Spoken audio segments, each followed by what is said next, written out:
I know a lot of anglers that when they go to a lake that has a lot of grass in it, they don't even think about throwing a crankbait because they're worried about the bait being fouled up so much.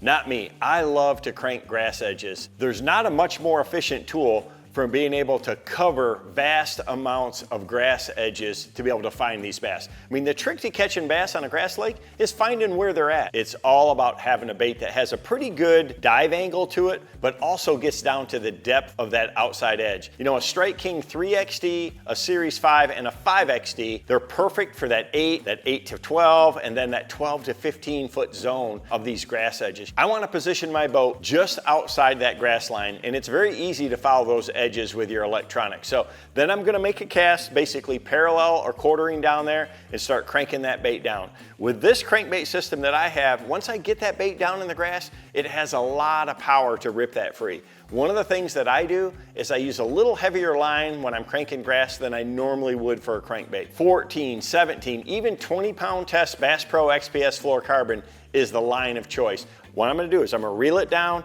When I feel that it starts to load a little bit, I stop it. I mean, if it bends or moves, you got a fish on. That's exactly what you're looking for. If it doesn't, I'm gonna just drop that rod tip back, drop a little slack in it, and give it a real hard snap, and then continue that retrieve. This bait covers so much water, you can fish a lot of grass lines and find the areas that the bass are in.